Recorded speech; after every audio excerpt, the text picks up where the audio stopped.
오늘 우리가 같이 공부할 욥기 39장입니다. 욥기 39장.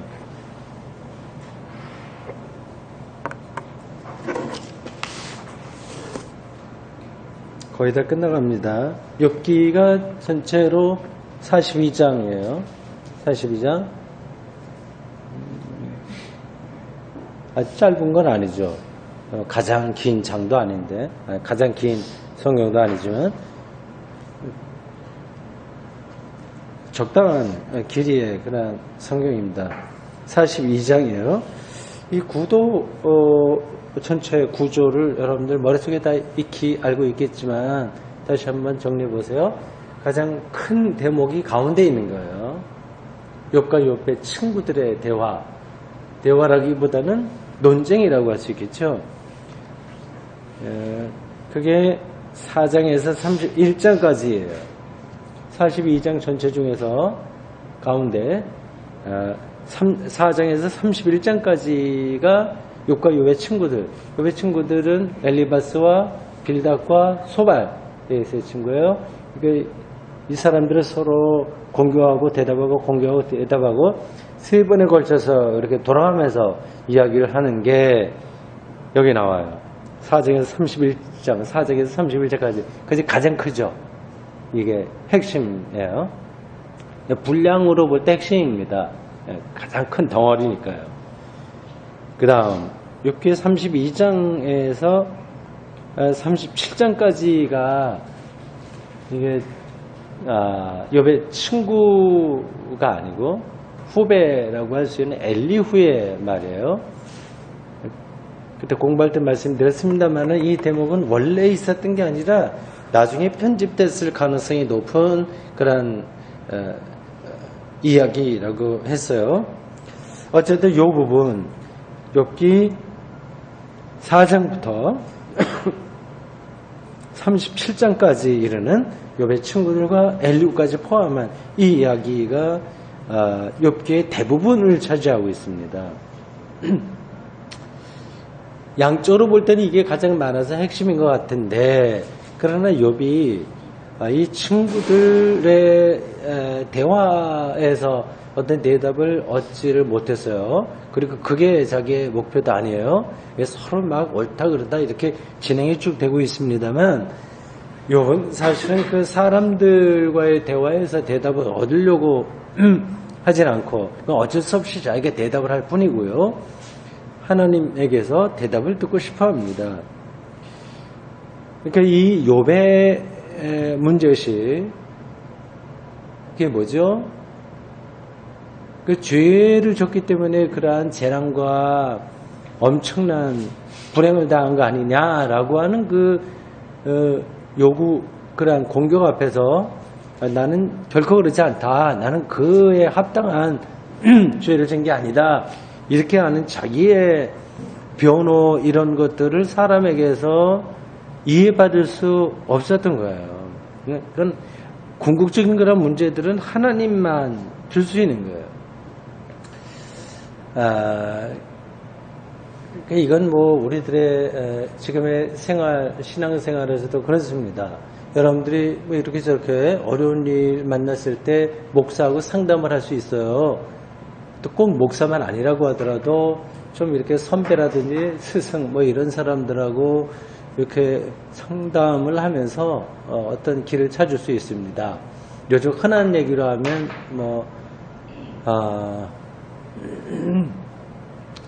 요즘 그 뭐죠? 하여튼 스승한테 가서 물어보고 대답하고 그런 스승들을 뭐라고 하죠?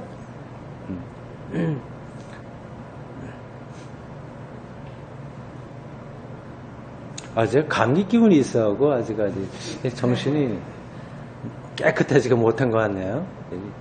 뻔한 걸 자꾸 기억이 안 나고 하네. 멘토. 멘토, 멘티. 뭐 얘기하잖아요. 그래. 그런 게 이제 필요하긴 합니다. 이렇게 어떤 삶의 지혜, 경험들이 있기 때문에, 그리고 배운 것도 있기 때문에 대답을 해 줄 수 있긴 있지만, 그러나 근원적인 것은 사람에게서 대답을 얻지 못합니다. 그리고 사람에게서 얻는 대답은 잘못될 경우가 상당히 많은 거예요. 그냥 아무리 큰 스승이라고 하더라도 어떤 자기 한계 안에 있어요. 사람을 다 모를 뿐만 아니라 아는 것도 한계가 있고, 그리고 이미 여러분들이 다 아시겠습니다만은 선생, 소위 말해서 선생, 뭐 목사나 뭐 이런 다 두루두루 다 섞어서 드리는 말씀인데, 이런 사람들이 늘 모든 면에서 건강한 게 아니에요. 생각이 늘 그렇게 똑바로 되어 있지는 않습니다. 근데 대학교 선생님들도 마찬가지예요. 자기 전공 영역, 뭐 생물학이나 철학이나 뭐 이런 부분에서는, 뭐 경제라든지 이런 부분에서는 다른 사람들에게 할 말이 많이 있고 또 배울 게 많이 있긴 있지만, 다른 부분에서는 또 굉장히 약해요. 그래서 총체적으로 인격과 지식과 인격과 품성, 영성, 기독교적인 것까지 다 포함하면 그게 두루두루 다 이제 원만하게 준비돼야 뭐 멘토 뭐 이런 걸로 역할을 할 수 있는데, 이런 사람이 사실 드물거든요. 일단 그렇게 있다고 하더라도 근본적으로는 사람의 문제는 자기가 해결해야 됩니다. 그러니까 하나님과의 관계에서 자기가 찾아야 되는 거죠. 옆에 사람 말은 좀 참조용, 참고하는 정도고, 결국은 하나님과의 관계에서 대답을 찾아야 되는 거죠. 오늘 여기 욥 말이에요. 욥도 사실은 옆에서가 얼마나 그 친구들이 원로급 되는 스승들이에요. 욥도 포함해서. 그렇지만 영 어떤 이 근본적인 문제에서는 해답을 그 사람들에게서 받을 수가 없었습니다. 그게 인간의 실체적인 모습이에요. 아주 절체절명의 아주 근원적인 어떤 문제에서는 사람에게서 도움받을 수 없다. 그 얘기입니다. 그러니까 이 욥이 그 친구들하고 이렇게 많은 이야기를 했지만 별로 이렇게 깨끗하게 마음이 정리되지 않았고 더 힘들어지는 그런 상태였습니다. 예. 먼저 욥이 당한 상황이 얼마나 어려웠었는가 하는 것을 앞에 나온 몇 구절만 잠시 확인하면서 하고 지나가겠어요. 그러니까 이 욥이 당한 문제는 뭐 언제 이사야 하는 게 좋냐, 라든지 노후 설계를 위해서 어떤 걸 하면 좋겠냐 라든지, 뭐 대학 우리 자녀들이 가려고 하는데 어느 학교를 선택하면 좋냐 하는 그런 가벼운 문제가 아니라, 그래서 자기의 영혼에 관계된 문제, 자기 운명 전체에 관계된 문제이기 때문에 그는 사람에게서 대답을 찾을 수 없었고 아주 어려운 상황 가운데 빠져 있는 겁니다. 그의 상황이 얼마나 힘들었는지에 대해서 앞에 나와 있는 몇 구절을 잠깐 좀 지나간 거 우리가 공부한 내용입니다만 한 네 군데만 짚어보겠습니다. 여러분들 강의 요약문에 제가 네 군데 인용했어요. 6장 3절, 10장 22절, 13장 3절, 19장 21절입니다. 먼저 6장 3절 한번 찾아보세요. 제가 여기 인용해 놨습니다만 그래도 성경을 직접 찾아보시죠. 앞으로 돌아와서 우리 한번 복습하는 뜻으로도 뭐 확인하는 게 괜찮은 것 같습니다. 6장 3절.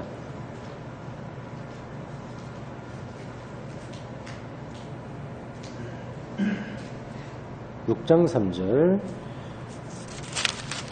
엘리바스가 처음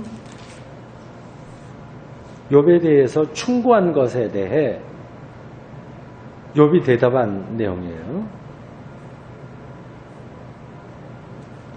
6장 4절, 4절이네요. 4절, 이거 오타를 쳤습니다. 여러분들. 강의 요약문 6장 4절입니다.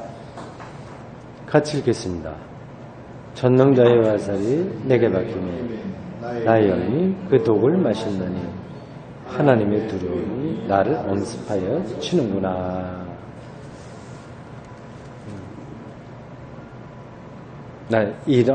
말을 고백하고 있는 욥의 심정이 어떤지를 한번 상상해 보십시오. 전능자예요.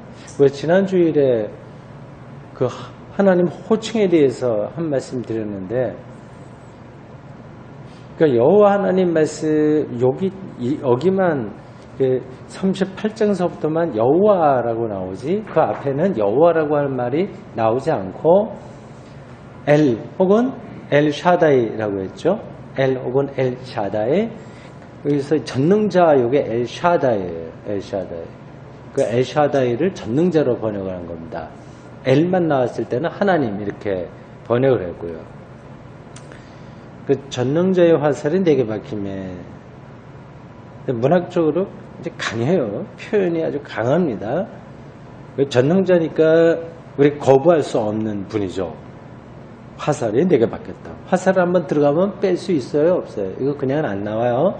방향이 완전히 그걸 움직일수록 점점 깊이 들어가게 되어 있습니다.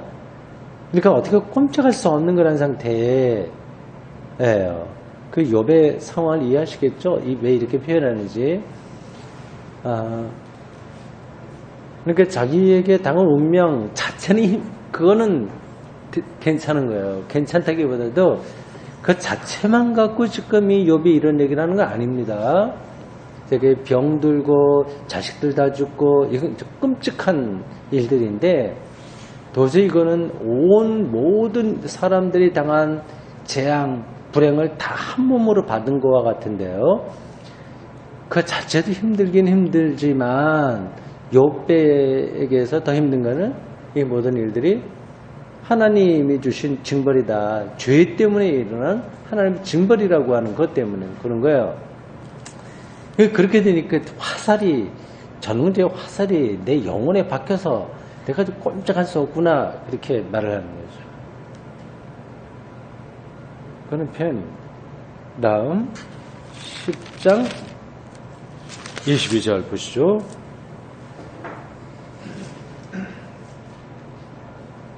음, 10장 22절 함께 읽겠습니다.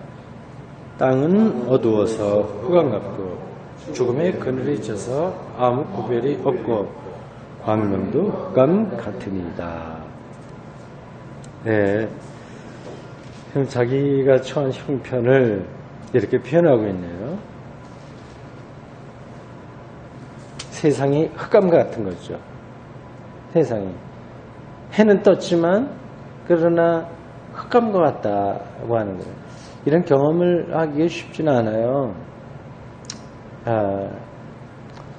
근데 그게 뭔지는 여러분들이 이해를 하실 거예요. 이럴 때 이제 빛으로 나오는 기쁨, 그걸 알게 되는 거죠.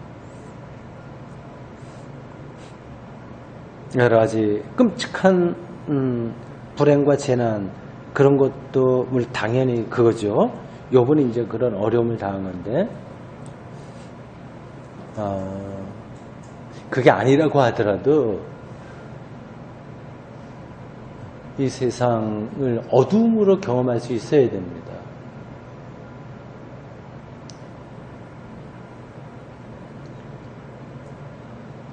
어떤 뜻인지 아마 아실 겁니다. 한마디만 이제 보태면 그런 거예요. 이 세계가 우리에게 아직 자기를 다 드러내지를 않았어요. 그러니까 깜깜한 거예요. 이런 표현들이 딱 전달되지 않을 수도 있습니다만 조금 생각을 해보십시오. 우리 앞에 놓여있는 모든 것들은 다 비밀이에요. 아직까지 다 비밀입니다. 이 역사가 왜 이렇게 흘러가는지 그걸 우리가 아직까지 다 몰라요. 아주 작은 사물서부터 시작해서 아주 큰 어떤 우주 세계에 이르기까지 이런 것들이 다 비밀들입니다. 그 비밀이라고 하는 거를 이제 어둠으로 표현할 수 있는 거죠. 네. 예, 그러한 어둠을 경험하면 빛이 얼마나 필요한지를 알게 돼요. 빛은 이제 드러나는 거니까, 알게 되는 거니까요. 그때는 이제 기쁜 거죠.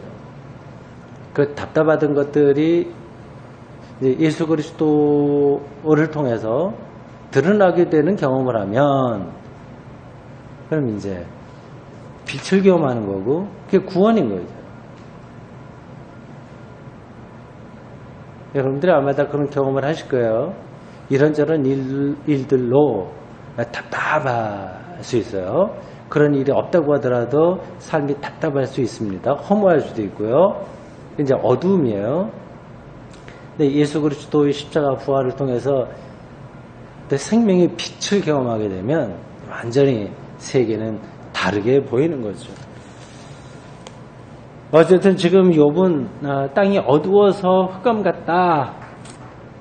그런 어려운 처지에 빠져 있습니다.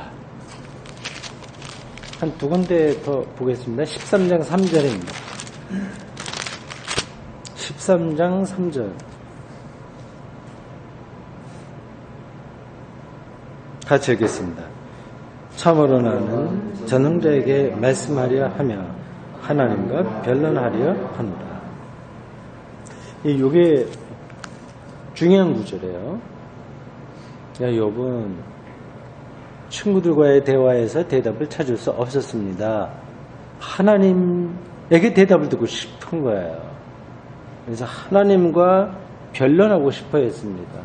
이 마음이 어떤지 제가 충분히 이해가 가요. 어떤 신학적인 걸로도 다 대답을 찾을 수 없고, 자기의 지식이나 뭐 교회 전통이나 이런 걸로도 다 대답을 찾을 수 없고, 하나님을 통해서만 대답을 찾을 수 있다는 이 욥의 심정인 거죠. 그것을 하나님과 변론하고 싶다 이렇게 표현하는 거예요.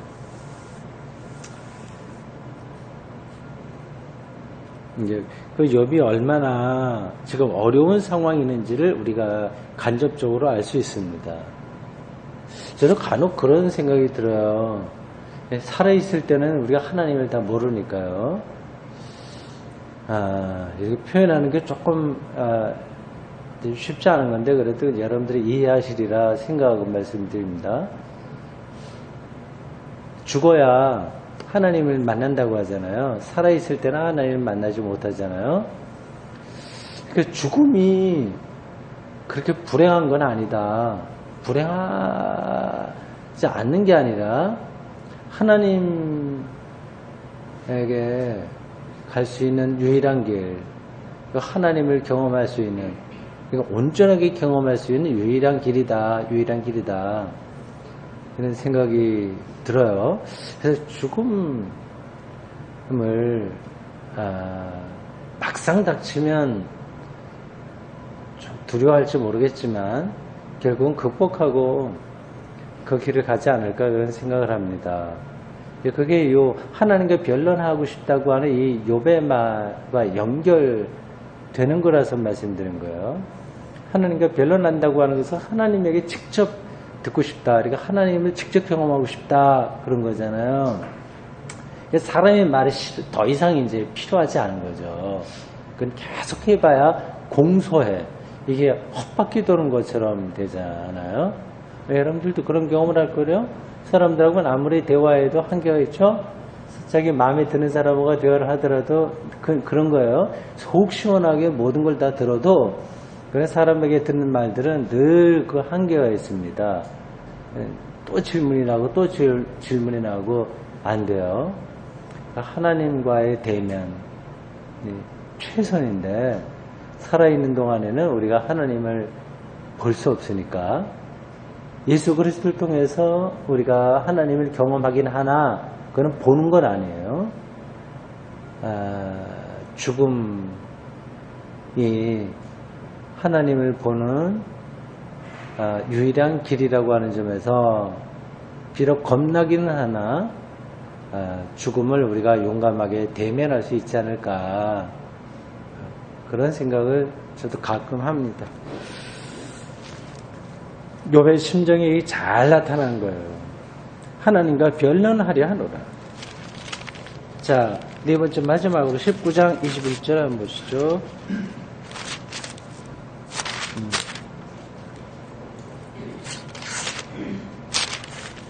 19장 21절 같이 읽겠습니다. 나의 친구야, 너희는 나를 불쌍히 여기다오. 나를 불쌍히 여기다오. 하나님의 손이 나를 치셨구나. 야, 하나님의 손이 나를 쳤다고 하는 그런 절망적인 상태에 지금 빠져 있습니다.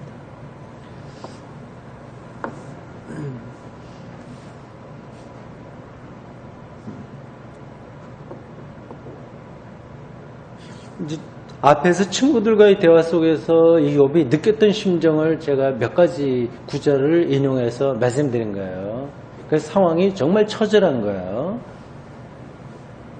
이건 이해가 돼요.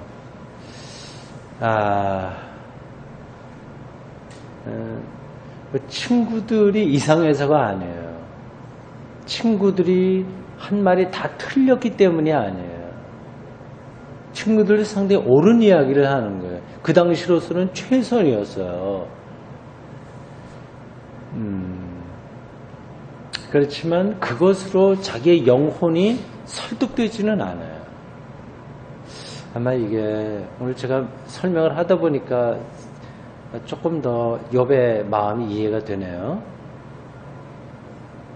사람들의 말은 아무리 논리적이고 깊이가 있고 전통이 있다고 하더라도 그리고 내가 멘토라고 생각했던 사람의 말이라고 하더라도 그건 한계가 있다고 하는 사실, 이걸 전제하고 우리가 살아야 되고 또 신앙생활도 그렇게 해야 됩니다. 욥은 이제 전적으로 이제 하나님만을 향하는 거예요.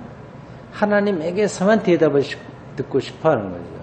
이게 상투적인 표현이 아닌 거예요. 이게 어떤 건지를 여러분들이 더 진지하게 생각하셔야 됩니다. 그리고 그럴 때에만 자유를 얻을 수 있는 거예요. 사람의 말은 참고하는 거야, 그냥. 목사의 말도 참고하는 거예요. 하나님을 향한 아주 그 사슴이 시냇물을 찾아 갈급하듯이 그러한 영혼의 갈급함을 갖는 사람이 이제 하나님을 찾는 사람이고 하나님에게 가까이 갈 준비가 되어 있는 거죠.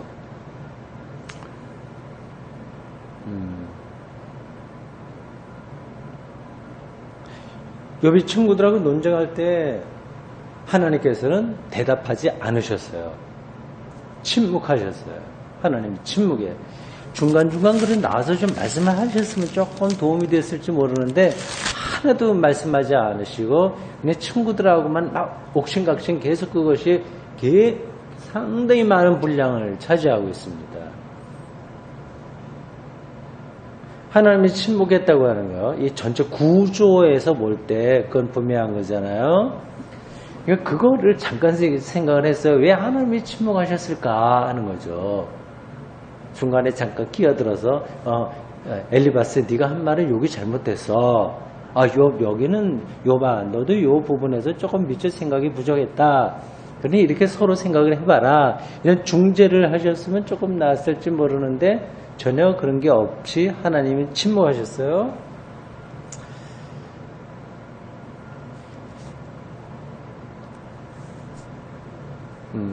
욥이 가지고 있는 문제는 하나님이 침묵할 수밖에 없는 그 사람들끼리의 시시비비에서 침묵할 수밖에 없는 게 아닌가 이런 생각이 듭니다. 이게 친구들의 논리가 완전히 잘못된 것도 아니고요. 욥이 또 그 말에 설득당하지도 않고 욥의 말에 친구들이 수긍하지도 않고 계속 사람들의 말은 쳇바퀴 돌듯이 계속 돌고 있는 거예요. 계속. 그래서 자기가 한 말에 자기가 즐거워. 그런 경우가 많이 있어요. 그러니까 자기의 생각이 옳다고 하는 것을 말하기 위해서 말하는 거예요. 그러니까 말을 위해서 말을 하는 거. 이런 경우도 많아요. 우리가 살아가면서도 뭐 이웃들하고 뭐 이렇게 친지들 모였을 때 얘기할 때 그런 경우 많이 있지 않습니까? 근데 이게 사람들의 한계예요.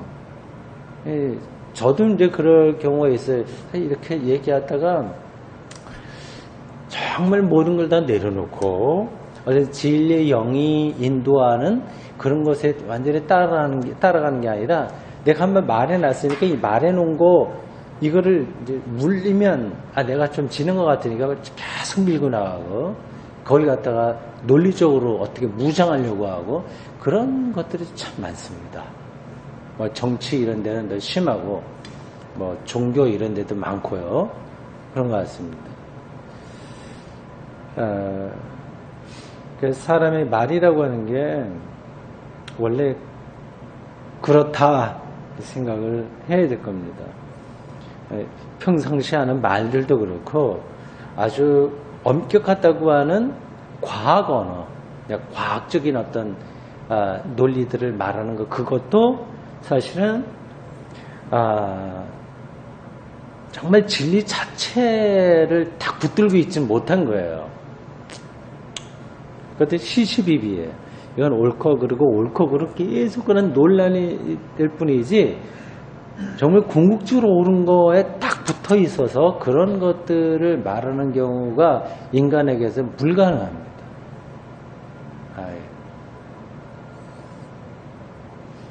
이제 사람들의 친구들 사이에서 시시비비가 끝났어요.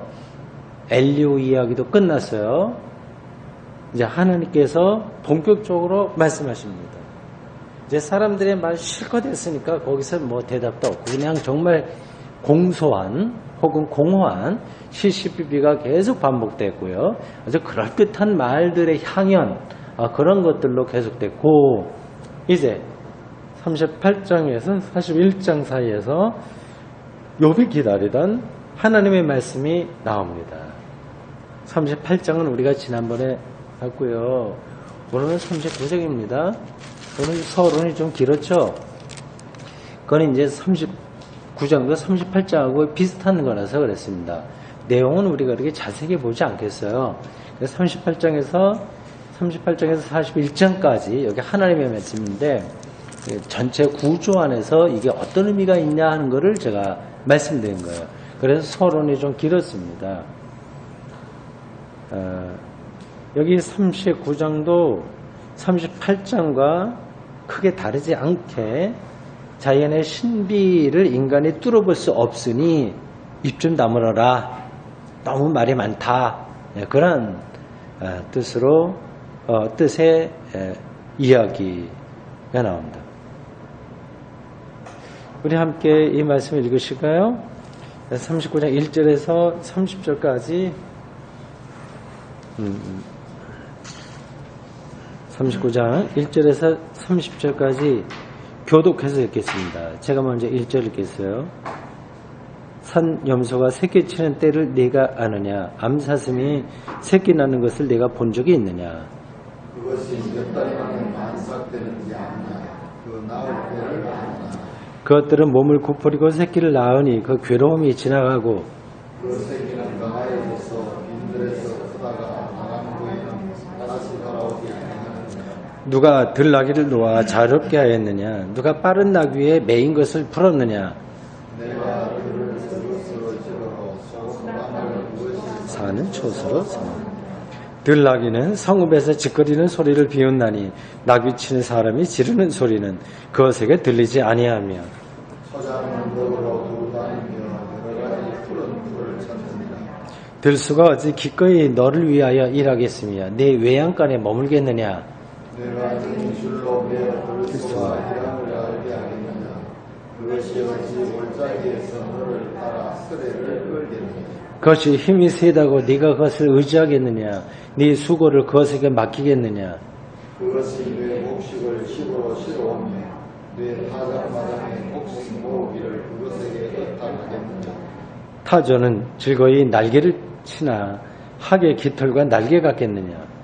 그것이 알을 낳아 땅에 버려두어 흙에서 떨어지게 하고 발에 깨어질 것이나 들짐승에게 밟힐 것을 생각하지 아니하고 그 새끼에게 모질게 대함이 제 새끼가 아닌 것처럼 하며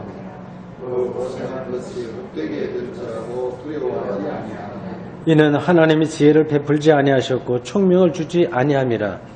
그러나 그것이 몸을 걸쳐 뛰어갈 때에는 말과 그 위에 탄자를 우습게 여기는 말의 힘을 네가 주었느냐? 그 목에 흩날리는 갈기를 네가 입혔느냐? 내가 그것으로 메뚜기처럼 뛰게 하였느냐. 그 위험스러운 콧소리가 두려우니라. 그것이 골짜기에서 발굽질하고 힘 있음을 기뻐하며 앞으로 나아가서 군사들을 맞되 두려움을 모르고 겁내지 아니하며 칼을 대할지라도 물러나지 아니하며 그의 머리 위에서는 화살통과 빛나는 창과 투창이 번쩍이며 땅을 삼킬 듯이 맹렬히 성내며 나팔 소리에 머물러 서지 아니하고 나팔 소리가 날 때마다 힝힝 울며 멀리서 싸움 냄새를 맡고 지휘관들의 호령과 외치는 소리를 듣느니라. 매가 떠올라서 날개를 펼쳐 남쪽으로 향하는 것이 어찌 내 지혜로 말미암느냐. 독수리가 공중에 떠서 높은 곳에 보금자리를 만드는 것이 어찌 네 명령을 따름이냐. 그것이 남떨어지에 습을 지으며 뾰족한 바위 끝이나 험준한 데 사느냐. 거기서 먹이를 살피나니 그 눈이 멀리 봄이며 그 새끼들도 피를 파니 시체가 있는 곳에는 독수리가 있느니라. 아멘. 네. 38장과 내용이 비슷하죠? 그리고 계속 질문 형식으로 나오죠? 계속. 처음부터 끝까지 계속 질문합니다. 이걸 네가 봤냐? 이걸 아느냐? 계속 그래요. 39장. 여기에도 그 비슷한 이야기들이 반복되고 있습니다. 그 내용은 제가 일일이 여기서 설명하지 않겠습니다. 여기에 등장하는 짐승과 짐승. 그만 열거하면 거기 강의 요약문에 나와 있는 대로 몇 개죠? 6개, 7개입니다. 7종류예요. 1절 이하에는 산염소와 암사슴, 5절 이하에서는 들나귀, 9절에서는 들소, 13절에는 타조. 이게 들소가 그 당시에 팔레스틴에 있었을지는 모르겠네요. 타조는 거기에 없었어요. 근데도 여기 나온 거는 아마 어디서 들었던 이야기를 요 편집한 사람이 쓴 것 같습니다. 그래서 내용이 좀 정확하지 않아요. 13절 이해해 보세요. 이 타조가 좀 우스꽝스럽게 묘사되어 있습니다. 날개를 퍼덕퍼덕 하긴 하는데 학의 개털과 날개 같겠느냐? 곱지 않다 이거죠. 별거 아니다 그거예요. 14절 그것이 알을 땅에 버려도 흙에서 더워지게 하고 발에 깨어질 것이나 들짐승에게 밟힐 것을 생각하지 아니하고. 이 좀 이상하죠? 이게 타조가 알을 낳아서 막 버려두네요. 버려둔다고 하는 거예요. 그래서 막 발에 깨지고 들짐승이 그걸 막 밟아버리고 뭐 그런 것도 모르고 타조가 알을 낳아서 그렇게 버려둔다고 하네요. 16절 그 새끼에게 모질게 대함이 제 새끼가 아닌 것처럼 하며 그 고생한 것이 헛되게 될지라 두려워하지 아니하나니 뭐 이렇게 대충 나왔는데 여기 타조가 좀 우스꽝스럽게 표현되어 있습니다. 이걸 실제로는 그렇지 않죠. 타조는 자기 방식으로 자식들을 잘 사랑하고 하는 거예요. 이 타조가 거기 없었기 때문에 이 사람이 정확하게 묘사하지는 않았습니다. 뭐 그렇다고 해서도 큰 문제는 아니에요. 결국 여기서 말하려고 하는 것은 하나님이 그렇게 하신 거다. 우리가 다 이해하지 못하는 거 이런 거 동물의 세계 이런 거 다 하나님 하신 거다. 이제 그거를 말하려고 하는 거기 때문에 이렇게 약간 잘못된 묘사라고 하더라도 그게 문제가 되지는 않습니다. 19절 이하에서는 말이 나와요. 아직은 멋지게 표현되어 있습니다. 말. 그리고 26절 이하의 매, 마지막 27절 이하에는 독수리가 나와요.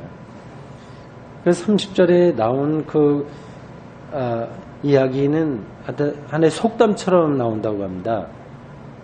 그 새끼들도 피를 빨아니 시체가 있는 곳에는 독수리가 있느니라. 성서 주석을 보니까 이게 마태복음 24장 28절 여기에서 나오는 속담하고 연관된다고 하네요. 한번 찾아보세요. 마태복음 24장 28절.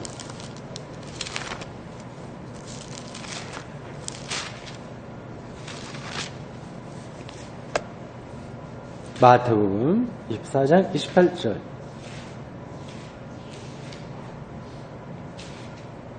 이렇게 돼 있어요. 주검이 있는 곳에는 독수리들이 모일 것이니라. 비슷한 속담이죠.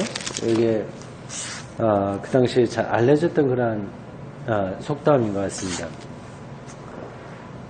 자, 39장 1절에서 30절 여기에도 동물의 세계에서 볼 수 있는 아주 그 신비한 그러한 이야기들, 그런 것들이 쭉 나열되어 있어요. 그러니까 자연의 세계를 통해서 하나님을 좀 깨달아라, 그런 얘기겠죠. 욥기만이 아니라 다른 데도 많이 나옵니다. 시편 같은 데는 이 자연에 대한 이야기가 많이 나오죠. 저도 이제 자연에 대해서 뭐 조금 공부도 좀 했고요. 거기다가 다큐 이런 것도 좀 보고, 자연, 동물의 세계, 또 식물 이런 것들이요. 그리고 우주 이런 것에 대한 관심이 있어서 좀 보곤 했습니다. 오늘 그래서 한 두 가지 그 다큐를 하나 하고, 그리고 책 하나 소개하려고 거기 강의 요약문에 적었습니다. 하나는 독일어 방송이에요. 독일어로 나오는 방송 3차트, 드라이 차트라고 보통 그래요. 그 방송국이 있습니다. 드라이 차트. 이제 이게 차트가 뭐 약자겠는지 잘 모르겠습니다. 여기 다큐 프로그램을 얼마 전에 한번 봤어요. 제목이 그 독일어로 그냥 제가 써놨습니다. 다스케니 데어 나투어, 다스케니 데어 나투어. 자연의 어떤 천재성, 자연의 이렇게 굉장히 뛰어난 거, 라고 하는 제목입니다. 여기 이제 진화 과정을 거친 자연의 신비로움이 아주 생생하게 묘사되어 있습니다.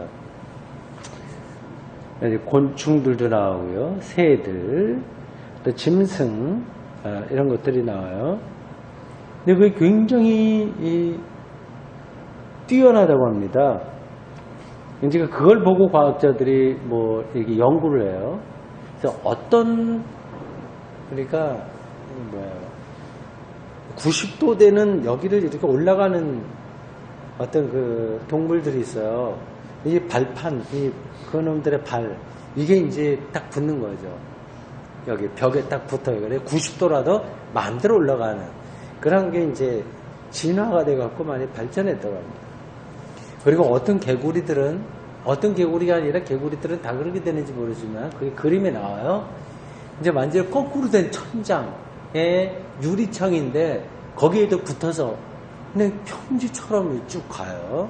그리고 보면 그 녀석 발에 이 끝부분에, 우리로 말하자면 손가락 끝부분에 둥그렇게 되어 있어요. 우리 발꿈치처럼. 그래서 그게 이제 착착 달라붙는 거죠. 그래서 그거를 전자현미경이나 그런 거를 확대해 보면 그 안에 조그맣게 돼서 아주 수백 개, 수천 개의 그런 작은 주머니 같은 것들이 있어서 천장이 붙도록 그렇게 됐다고 합니다. 근데 이런 게 한두 가지가 아니에요. 곤충의 세계에서. 우리가 그냥 지나가는 것들, 그런 것들도 아주 엄청난 그 생명의 절정을 이루고 있다. 그런 것들을 보여주고 있네요. 그 어떤 한 장면에 이런 게 나와요. 사람도 거기서 진화되어 왔잖아요. 그 사람도 중심을 잘 잡고 이제 이렇게 사람의 몸도 굉장히 뛰어납니다.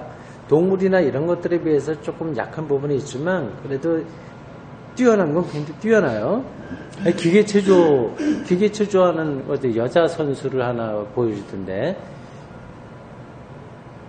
이거보다 더 좁은 이러한 평균대인가 뭐야 이 위에 올라가서 이게 막 덤블링 같은 거 하고 그래서 조그만 이런 그 판때기 위에서 손을 짚고 넘어서서 똑바로 세우는 그런 것들을 기계체조하는 사람들이 하지 않습니까? 로봇이 아무리 발달한다고 하더라도 사실 그런 거는 못할 거예요. 지금 로봇을 많이 개발하고 있긴 있지만 아주 미숙한 그런 상태에 있어요. 인간과 곤충과 모든 생명체들이 이런 자연 안에서 진화해 온 그런 과정을 통해서 아주 생명의 아주 절정을 지금 구가하고 있다. 그걸 그 방송이 말을 하고 있더군요.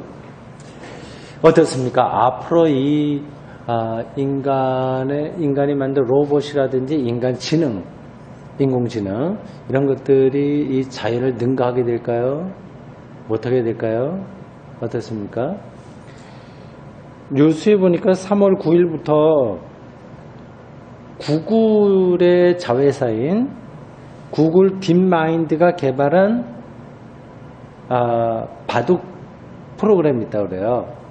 그게 알파고라고 합니다. 알파고. 그러니까 여태까지 바둑 둔 거를 많이 이제 거기다 입력을 해서 이 인공지능, 이 알파고가 사람하고 시합을 하는 거예요. 그걸 이제 3월 9일부터 한 5번에 걸쳐서 우리나라 이세돌 선수하고 이제 시합을 한답니다. 근데 그 이세돌 선수의 말은 자기가 5대0으로 이기거나 혹은 한판 칠 줄 모른다. 4대1 될 줄 모른다. 그런 얘기를 하고 그리고 중국에 있는 어떤 또 이세돌과 버금가는 최고 바둑 프로기사 이세돌이 세계 최고거든요. 거의 손가락에 꼽는데 그 중국에 있는 그 친구는 어린 친구인데 그 친구는 이세돌 선배가 겸손하게 말해서 그렇지 막 5대0으로 분명하게 이긴다 그 얘기를 하더군요. 그 인공지능이 체스에서는 먼저 사람을 이겼어요. 프로 체스는 벌써 오래전에 인공지능한테 졌습니다. 근데 바둑은 수가 너무 무진장하게 많아서 아직까지 사람을 이 인공지능이 따라가려면 멀었다 이렇게 생각을 했는데 벌써 많이 따라온 것 같습니다.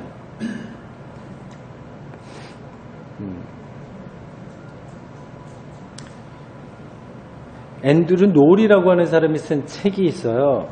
생명 최초의 30억 년입니다. 제가 매일 묵상에 한번 소개한 책입니다. 생명 최초의 30억 년. 거기 259쪽에 다음과 같은 얘기가 나와요. 강의 한번 보십시오. 캄브리아기 대폭발. 선 캄브리아 앞선 시대의 진화를 매듭짓는 사건이면서 동시에 그것과 결별하는 사건이기도 하다.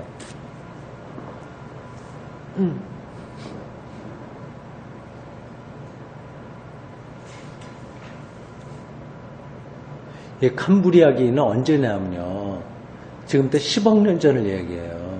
그래서 그때 이제 이 지구상에 생명체가 폭발적으로 늘어났답니다. 이 앤드류 놀에 따르면 그 이전과 이후는 연결이 되긴 하지만 도저히 상상할 수 없는 그런 격변의 어떤 생명 현상의 차이가 있다. 그거예요. 지금 우리가 볼 때는 이 세상이 맨날 똑같은 것처럼 보이지 않습니까? 인간 중심으로 되어 있고 뭐 이렇게 저렇게 뭐고 하는데 길게 보면 지구가 45억 년이니까 한 20억 년, 30억 년 이제 긴 시간으로 보면 이 세계가 정말 크게 변하는 거예요. 완전히 다르게 변합니다. 마치 무로부터 창조가 되었듯이 이 세계는 우리가 상상할 수 없는 그런 방식으로 변화되어 왔습니다. 그러니까 우리를 초월하는 거죠. 그러니까 캄브리아기 이전과 이후는 물론 연결은 되지만 그건 어떤 초월적인 힘이 개입하지 않으면 우리가 상상할 수 없는 그런 변혁이 일어났다. 그 캄브리아 시대에서 일어났다. 우리 앤드류 노울이 유명한 고 생물학자가 이야기를 합니다. 저는 바로 그 초월의 능력. 그러니까 자연 발생적으로 이렇게 차근차근 이게 되는 게 아니라 완전히 구별되는 그리고 결별되는 그러한 사건으로 나왔기 때문에 초월적인 힘이 개입될 수밖에 없었다는 그 사실에서 놓고 볼 때 바로 이 초월의 능력이 하나님의 능력이 아니냐 하는 생각입니다.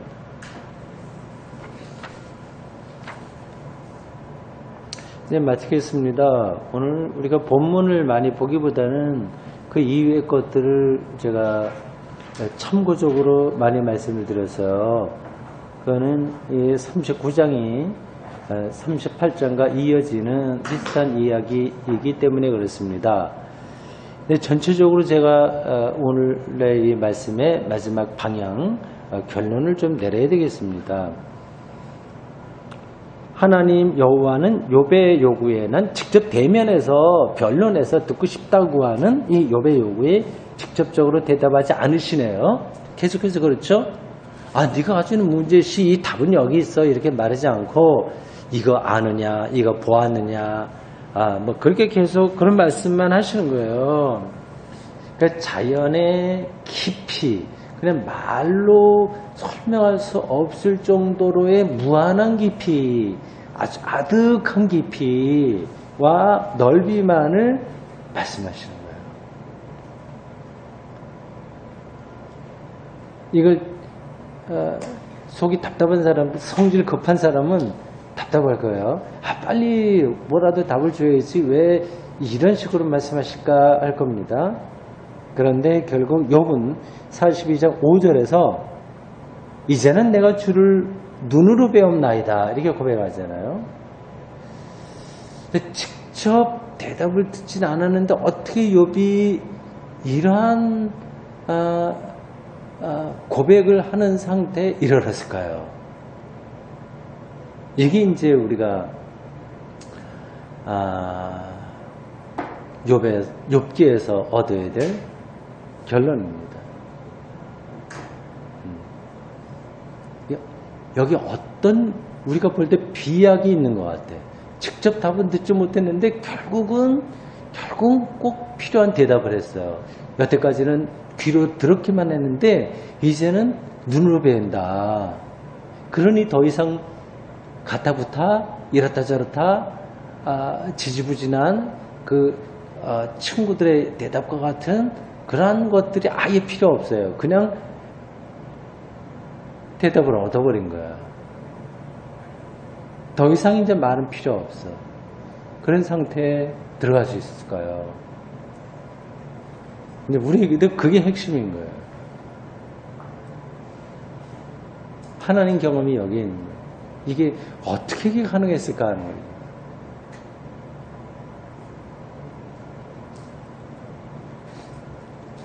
답을 아세요? 제가 대답을 했나요? 지난번에 언젠가? 대답은 조금 더 밀어놓겠습니다. 기도하겠습니다.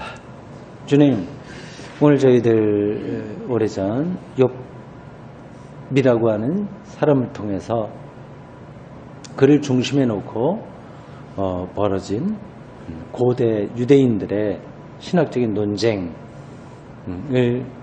그 한 부분을 읽었습니다.